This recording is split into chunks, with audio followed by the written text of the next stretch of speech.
So these orbs are more than just light.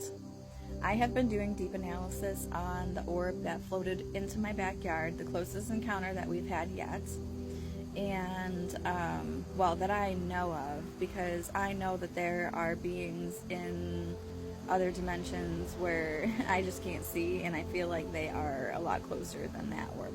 But anyways, that's besides the point. I have been uncovering what these orbs are actually physically like doing, and I've been trying to approach it in as much of a scientific way as I possibly can. So I've been taking my video footage and still shots, frames from that video footage, and running it through computer software to see if we can see anything. What I've been uncovering is absolutely incredible, and I wanted to share it with you all. I have shared it already in a few posts on my page. If you want to go back and look at those, you can go ahead and look at those. But I just want to like speak it out right here, right now, because I know not everybody can like read graphs and all that stuff. So in simple terms, basically what I've been uncovering is that these orbs are emitting light from a central core, and that around that central core is a there's like a structure that's going around the central core of light. There's like another structure that's around that, and they are pulsing at a 2 hertz frequency, which is a very low, undetectable with our human ears frequency. And also at times there is a 8 hertz frequency, which is very close to like the Schumann resonance of the earth, the heartbeat of the earth itself. So we see, what I've seen from what I have analyzed so far is that these orbs pulse with very low frequencies, and when it got closer to us and was over us, it pulsed even more rapidly in those frequencies, which tells me that it was pulsing out like that intentionally over us, and that makes me wonder why. And I already feel like before I even experienced that, the orbs going over us, I felt like they were attuning us, kind of like recalibrating our energetic fields, because our energetic fields get so fucked up by everything on this planet, like the technology that gets weaponized and used against us. What I mean is how we get fucked up in our electromagnetic fields. So I feel like these orbs are coming around and they are like recalibrating people and their energetic fields. That's what I intuitively feel. But concretely, what I can say through what I have been able to gather through the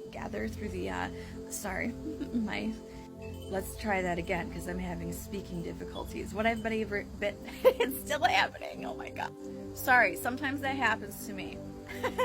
Life with autism, and yeah. So what I've been able to gather is that they are emitting low frequency pulses, that they affect us because I'm sensitive enough to feel it.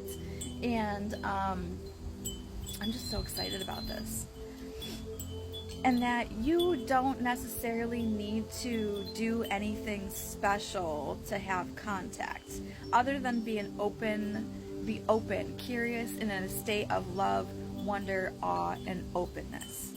I wanted to share that as well, because there are definitely methods out there, techniques out there that help you have contact, because it gets you into that state, which is almost like speaking their language, because it seems that they communicate through frequency and light and color and whatnot.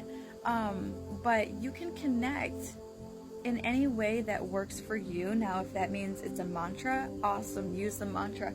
Myself, I love to use the mantras because, one, I love music. Two, it does change you energetically because of cymatics. And if you don't know what cymatics is the visual representation of vibration of sound.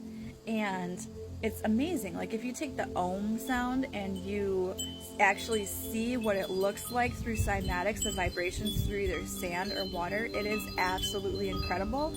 And it is a spiritual healing technology. You can use that to connect, but you don't have to use that to connect. It can amplify the connection, because if you have a spiritual daily practice, that is that is strengthening yourself every day spiritually. So it's more about like strengthening yourself to be able to connect and to stay in that higher vibrational state, and healing from traumas and everything, and sound and vibration does do that. So there is something to the mantras, and I'm not dismissing that at all, but I'm just saying that you can connect despite the mantras. You know, it doesn't have to become some like a rigid like ritual thing. Like, it doesn't need to be that.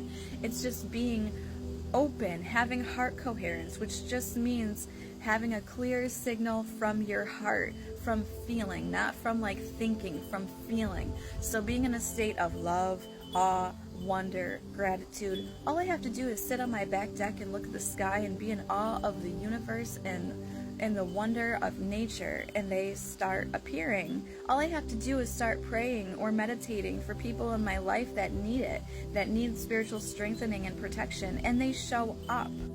I have experienced them both ways. I just was crying out to Source and my spirit guides and any benevolent being who is out there who could help me through a very, very, very difficult and challenging time in my life over this last year. And I noticed a pattern that many people who are going through traumatic situations and who are spiritually sensitive, and even maybe not as spiritually sensitive, but I don't exactly know, but many people who are going through hard times and seem to be sensitive experience these orbs, are experiencing these orbs. So that tells me that you do not need to do some type of rigid framework of making contact to make contact. You just have to be in a state of love. You just have to be in a state of openness. And then the mantras and all of that framework, that is just like a further tool to be able to continue to strengthen and grow. And that, I feel intuitively, is what makes the contact stronger. It's because we are making our signal clearer, and we are strengthening ourselves spiritually stronger and healing the traumas from ourselves. And then as a result, the contact strengthens and you have more experiences, and it's like a positive feedback loop. It is amazing. So anyways, I've rambled on enough for today. I wanted to redo my last video because the last one, the music was too loud, and yeah, it was awful. So check out those other videos that I posted about showing the graphs and the charts and everything of the frequencies that have been discovered within my orb that floated over my house. I'm going to keep on doing further analysis on the video footage and the stills to be able to show you what else I can uncover. I want to approach this as scientifically as I can to show you guys like concrete evidence as I can of what is going on within these orbs, and that they actually like exist, and it's not a satellite or a plane or a drone or anything like that, because that stuff does not behave like this. And that's another reason why I'm doing this, to show the world like, no, this isn't just like I'm not mistaking a star, I'm not mistaking a satellite or a plane or a drone or anything like that.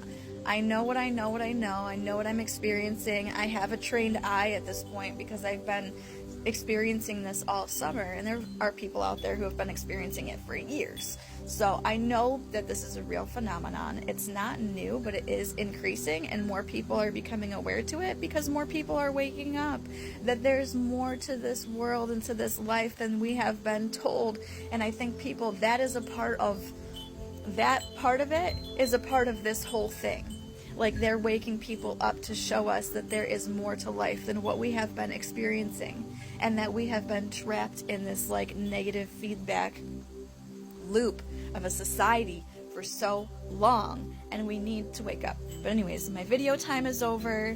I hope you guys enjoyed it. Go watch the other videos and stay tuned for what's to come in the future, because there's definitely going to be more. Okay, see you guys next time.